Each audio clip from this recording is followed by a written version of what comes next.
Chaotic good day, adventurers. I want to talk about movement as it relates to character creation, but to do that, we've got to talk about gameplay to really understand why that would matter. Imagine your groups coming out of the woods, and there's a huge field that you need to cross because you got to get somewhere quickly.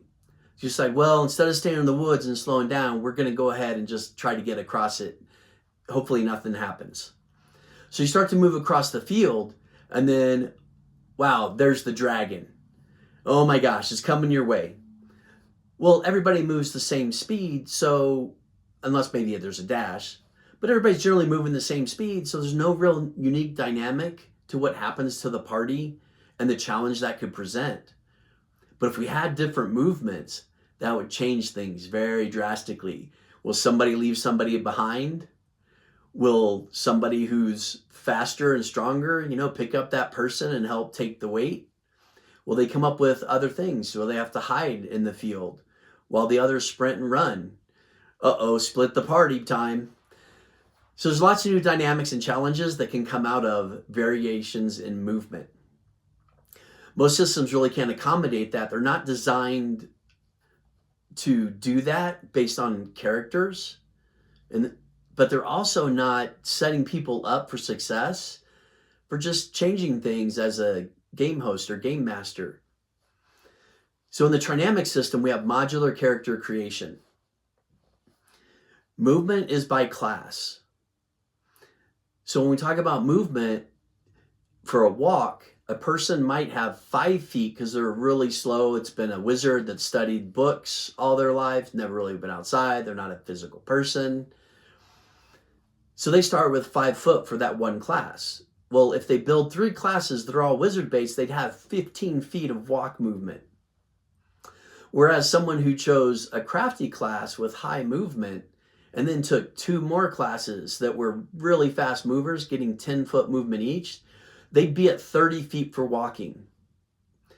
So now if we take the standard systems that are out there and you say, well, there's 2 walks in a move, now we'd have the person moving 30 feet is actually doing 60 feet while the wizard is only doing 30 feet. Now we have huge drama to move across a field, especially if it's 200 feet, 300 feet, 500 feet. In my system, I take it another step further. There's a run value. And so if a person goes into straight running, they add this run value onto their 2 walk movements. And that movement can generally go up 5 foot to 10 foot. It's potential to go a little higher, depending on your build, if that's really what you want to do. So now we have really the expression of how fast would somebody who's an athlete really push further away from somebody who just really wasn't physical, wasn't slow. We would really see that play out in role play now in that new dynamic and challenge. I don't want to talk a whole lot about Dash, but Dash does help some concepts play out being faster. In my system, I use Dash, but a player character could have it twice. So if 2 other classes give them Dash, they now get access to a sprint ability. And there's used in different ways, but that's for another time. Let's just go back to the modular character creation system. So additionally, it's not in increments of 5 feet. I will do 5 foot, 6 foot, all the way up to 10 foot in 1 foot increments per class. This gives a real variation. So potentially it could have a character that's moving 27 feet and another that's moving 14 feet. The 14-foot person, if they want to move straight diagonal, I'm going to stop them, because they're 14 feet. They're not even straight 15. So I might tell them hey, look, you can move 1 diagonal. If they were looking to do something really special and they hadn't moved much, I might say, yeah, you know what, we're going to call that 15 feet and give you that extra space.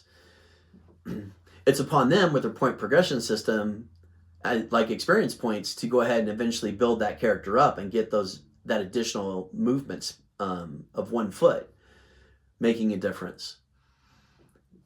The real goal is to play that over the long distance.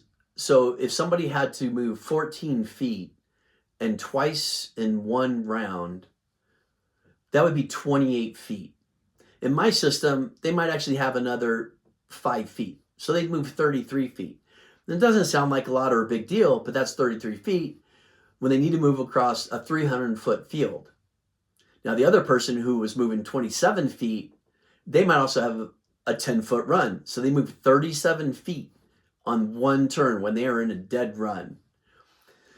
For that person, they move 3 rounds. That's 111 feet they move. And the other person that's only moving 28 feet in 3 rounds, that's 84 feet. We have a very dramatic difference of what's going to happen. You know, somebody's going to have to pick up the slack and either carry that person, use a spell to move them forward. Maybe that person needs to hide. Maybe ever just leaves them behind and they become food for the fight. I mean, a party to the fight for the dragon. There's a lot of different things we can do with movement. We start to look at it in smaller increments for roleplay and narrative functions.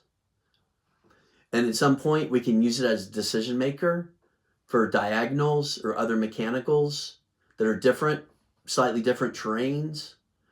You know, I've talked about movement and terrain before. So if there's a terrain issue with movement and it's muddy and somebody has 13 feet of movement, I'll just drop them down to 10 feet automatically.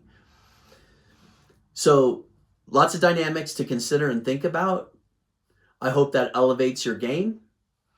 I really hope you'll see that the modularity of Trinamic creates a lot of different possibilities and new ways to play, and really helps to play out character concepts like movement and making somebody feel special and unique with their design. Adventure well.